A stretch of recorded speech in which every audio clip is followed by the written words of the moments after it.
ఈరోజే ఎవరితో మన టీం అందరితో మాట్లాడుతూ పర్లేదా ఈరోజు సక్సెస్ ఈవెంటు కొంచెం సిచ్యువేషన్ సెన్సిటివ్గా ఉంది కదా అని అడిగినప్పుడు నాకు ఇమీడియట్గా అనిపించింది ఏంటంటే ఇలాంటి అంటే వాళ్ళు సిచ్యువేషన్ సెన్సిటివ్ ఉండటం అంటే అవతల వాళ్ళు మనతో ఏదో మనకు ఒక ప్రాబ్లం క్రియేట్ చేయాలని ట్రై చేశారు. ఆ ట్రై చేసిన దానికి మన వాళ్ళు మన ఇండియన్ ఆర్మీ చాలా పద్ధతిగా ఫోకస్డ్గా డిగ్నిఫైడ్గా వాళ్ళకి తిరిగిచ్చింది కదా.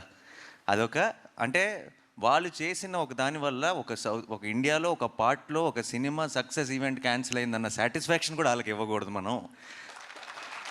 మా అంటే అసలు ఏమీ టచ్ చేయలేకపోయారు అన్నది కూడా ఒక స్టేట్మెంట్ పాస్ చేయాల్సిన బాధ్యత కూడా మనందరికీ ఉంది టీమ్గా.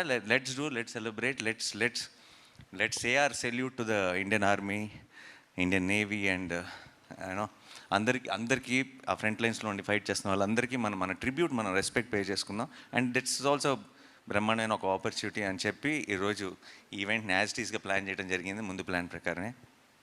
సో టు ఆర్మ్డ్ ఫోర్సెస్లో ఉన్న అందరికీ కూడా నా తరఫు నుంచి, టీం తరఫు నుంచి it's a big salute. Thank you so much. మీరు ఉన్నారు కాబట్టి మేము బయట అసలు ఇక్కడికి వస్తున్న చోట అన్ని పనులు సాఫీగా జరిగిపోతున్నాయి. అసలు ఇక్కడ మనం అప్పుడప్పుడు వింటుంటాం ఆ దేశంలో యుద్ధం, ఈ దేశంలో యుద్ధం అని. అక్కడ పరిస్థితులు ఎలా ఉంటాయి అప్పుడప్పుడు వీడియోలు చూస్తుంటాం. మన దేశం అంతా యాజ్ ఇట్ ఈజ్గా ఫంక్షన్ అవుతుందంటే దానికి కారణం ఇండియన్ ఆర్మీ. అండ్ వాళ్ళందరికీ మన సైడ్ నుంచి బిగ్ సెల్యూట్.